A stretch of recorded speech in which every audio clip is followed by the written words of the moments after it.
हरियाणा विधानसभा का आज अंतिम दिन है और अंदर जो है सेशन चल रहा है। थोड़ी देर लगेगी, करीब 2 घंटे का समय के अंदर जो है सभी विधायक मंत्री जो है बाहर निकलना शुरू होंगे। चर्चा अंदर चल रही थी। कालका से विधायक हैं, कांग्रेस के विधायक प्रदीप चौधरी मेरे साथ में है। प्रदीप जी, अंदर क्या सिनेरियो, क्या सीन चल रहा है? अब तो क्वेश्चन आवर ख़त्म हुआ है और कॉल अटेंशन मोशन चल रहे हैं इस समय, उस पर चर्चा हो रही है। 1,70,000 करोड़ रुपए का बजट जो आया है, कुछ समितियां भी बनाई गई थी, रिसेस पीरियड पहली बार लाया गया था, संतुष्ट हैं? कुछ हुआ उसमें? नहीं, जो बजट लाया गया था या जो समितियां बनाई थी उसमें हम चेंज तो कुछ नहीं कर सकते थे। ये है भी आगे के लिए जो है उसमें कोई प्रावधान किया जा सके, लेकिन जो बजट जब आता है पूरे प्रदेश को या विधानसभा क्षेत्र के लोगों को, उससे बहुत उम्मीदें होती हैं कि बजट आएगा, युवा की उस पर निगाह होती है।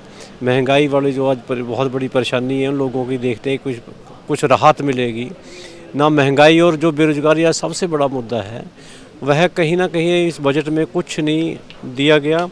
उल्टा रोज़गार ख़त्म करने की बात की जा रही है।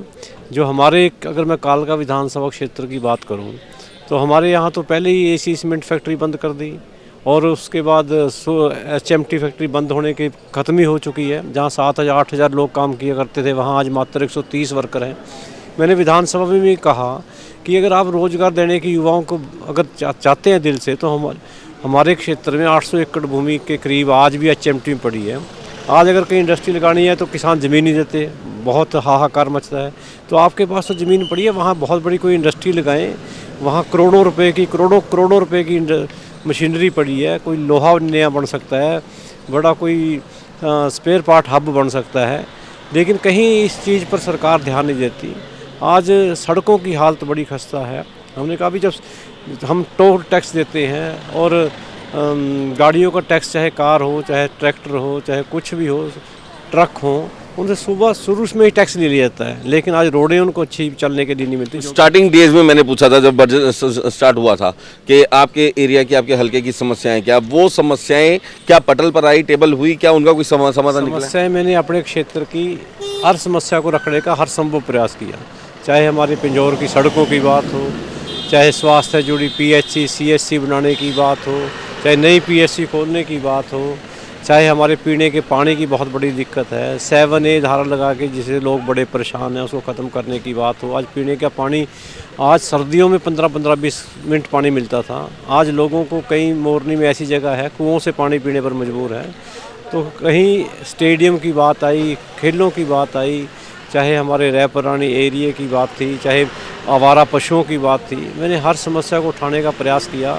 जो कॉलोनीज़ अभी तक रेगुलाइज्ड नहीं हैं, जिनको मूलभूत सुविधाएं उपलब्ध नहीं हो पा रही, उन कॉलोनियों को लगातार हम देखते आ रहे हैं हर बजट में कुछ ना कुछ, लेकिन अभी तक कॉलोनियाँ रेगुलाइज करके उन लोगों को सुविधाएं नहीं दे पा रही। ऐसी बहुत सी दिक्कतें परेशानियाँ थी। मैंने अपने विधानसभा क्षेत्र की हर बात उठाने का यहाँ हर संभव प्रयास किया। टिक्कर ताल जो है वो सरकार दावा कर रही है कि पर्यटन की दृष्टि से बहुत अच्छा एक जो है उसका सौंदर्यकरण किया जा रहा है, उसको संवारा जा रहा है।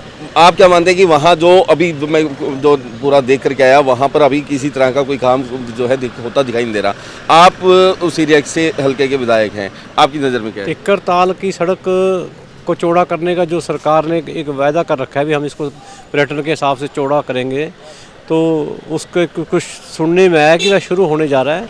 मैंने तो मोरनी एरिया की, चाहे हमारा ये निचला एरिया रैपरानी का एरिया है, गोविंदपुर जो गांव है, और ठाठर से अगर गोविंदपुर जोड़ दिया जाए, हमारे जो पंचकुला बरवाड़ा ब्लॉक, रैपरानी ब्लॉक या फिर नारायणगढ़ का क्षेत्र, जो हज़ारों श्रद्धालु, हमारे एक समलोठा देवी है मोरनी में, जिनको पहले मोरनी जाना पड़ता है।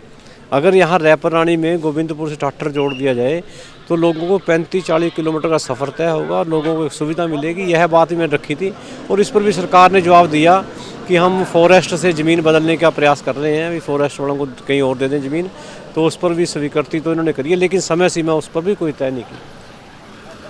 कांग्रेस के नेता हैं आप, विधायक हैं आप, संगठन की अगर बात आती है तो कोई भी नेता खुल करके बात नहीं करता।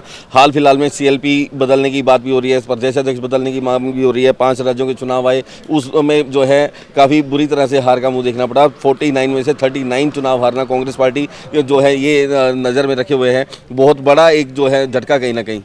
ये हाईकमान का मामला है, चिंतन भी इस पर कर रहे हैं, और जहाँ कोई संगठन की बात है, ये हाईकमांड देखेगा इसमें। लेकिन हाईकमांड जरूर देखेगा। अभी जो इलेक्शन जो अभी आने वाला है, निकाय चुनाव सिर पे है, संगठन आपके पास में नहीं है, कैसे होंगे? नहीं, इसके बारे भी चर्चा हुई, हमारी पार्टी की दिल्ली में मीटिंग भी हुई है एक इस बारे निकाय चुनाव के बारे, और दूसरी मीटिंग में फैसला होगा और संगठन भी जल्द बनने की संभावना है। संगठन तो जल्द बनेगा आप कह रहे हैं, लेकिन क्या देरी जो है कहीं फिर से घातक साबित नहीं होगी पार्टी के लिए? नहीं, अब तो बन रहा है, संगठन बनेगा, जल्दी बनेगा। तो ये मीठी मीठी मंद मंद मुस्कान जो है कहीं ना कहीं इशारा कर रही है कि देरी जरूर है और कहीं ना कहीं इस चीज़ का भी पार्टी को नुकसान होगा। पटल के ऊपर कालका हल्के की समस्याएं रखने का प्रयास किया गया है, लेकिन समाधान जो है विधायक इनका साफ तौर पे कहना है प्रदीप चौधरी का कि समाधान होता भी दिखाई नहीं दे रहा। कैमरामैन गुरविंदर के साथ सुनील सरदाना, न्यूज़ ओनली, चंडीगढ़।